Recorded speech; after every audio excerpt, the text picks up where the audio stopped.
But yeah, definitely, bro. If it does come down to that, yeah, they should give it back to zone. Should Ryan do the B sample test? Yeah, hell yeah. Ryan's crazy, bro. I'm not gonna lie. That kid is crazy, man. And I like it. You know what I'm saying? It's good for the sport. You know, he psyched the whole world out. He psyched me out. I thought he was gonna lose. You know, and he did what he had to do. You know what I'm saying? So shout out to him. But you should take that B sample, like when you do VOD. Right? Oh yeah, definitely. And kind of what's the protocol? Like I know you said you enrolled in VOD, so what do they essentially make you do prior and after, just to prevent any type of? I mean, when I was, VOD with me, they was checking me every week. You know, they was popping up in my house every week. You know, they didn't tell me the time or nothing. They'll come at 5 in the morning. They'll come at 8 in the morning. Like every time I'm sleeping, they'll come. And then the day of the fight, I think they tested me.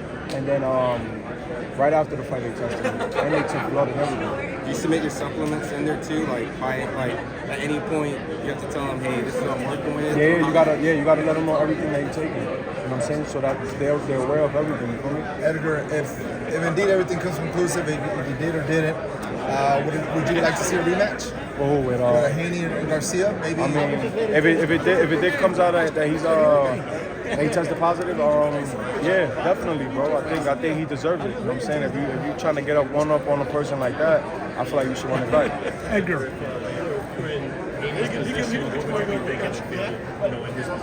I'll be tight, man. I want to kill that motherfucker for real. I'll be tight now because you came overweight and then now you using PADs, like it's crazy.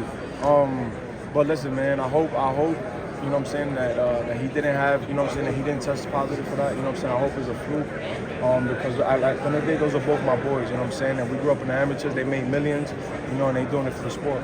Edgar. Like you shared the ring with someone else and shit, sparring or fighting or anything? I feel like in the amateurs when I fought, because I used to fight overseas and stuff, and it was this Russian kid, he was just like, I don't know, it was just weird. You know what I'm saying? And you know, amateurs they don't test you nothing, you know. So you can take as much steroids as you want, and you can go in the ring as an amateur and fuck anybody up and do whatever you want. You know Edgar, have you been told anything that you are on a possible short list for the winner of this fight in the fall?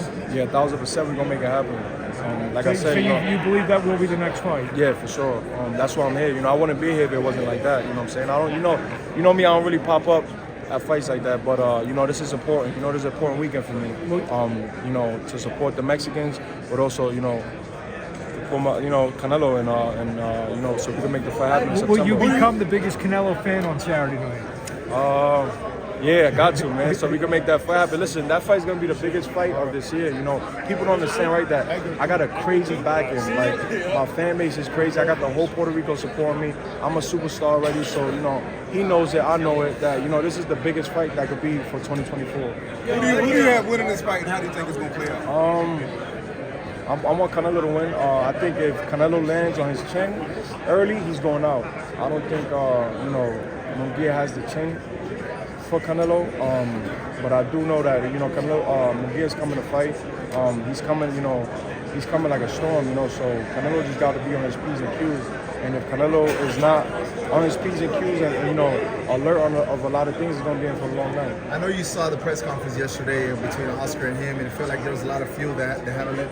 You know, a lot of fuel between them. Yeah. Do you believe maybe possibly that you know, Oscar probably got in Canelo's head and the stuff that was said? Because I mean, it was a fired up Canelo. Nah, yeah, for sure. I want to say he got it in his head, but De La Hoya, man, that dude's crazy, bro. I want to see him too, cause he was talking shit about me too, but What was he saying? But I forgot he was talking something about my last fight. Was it my last fight or right before my last fight? But I think he's just trolling too, man. Like he shouldn't have never did that. You know what I'm saying? Especially on a day like that or like yesterday, it was crazy. Well, speaking of Ryan Garcia, it seemed like there was maybe like some words exchanged with Tank at the fight or something like that, or he said something maybe about your dad. What was that about? Tank. Said your breast thing, no? Oh yeah, we was in no. It was crazy. We was in Starless. We was in the club. You know what I'm saying? And Pops was trying to show him love in the club. We was in Starless in the club. Pops was trying to show him love, and he came out a little aggressive. I feel like because he didn't know too much people what was going. It was so crowded in the club. It was so crazy packed, and like he like brushed Pops off. You know what I'm saying? And we grew up with Tank too in the amateurs. So when I seen it, that's when I got crazy, and then he got crazy. We started going back and forth, but he capping, and he left the club too and started going on Twitter and Twitter for him. Now, also, seeing recently you had some words with David Morrell. I want to talk about that, dude. Well, all right. Well, let's talk this one because you made I feel like you made Latin waves. You was just on stage with I believe DJ Camilo. Yeah, nah, I was on stage with Alex Sensation Alex and Sensation, CJ. and they announced, or he announced, you know, you and Canelo for September. I mean, is it that realistic to where we can be announcing it to 20,000 people? Oh yeah. You know, he just got to do his thing, man.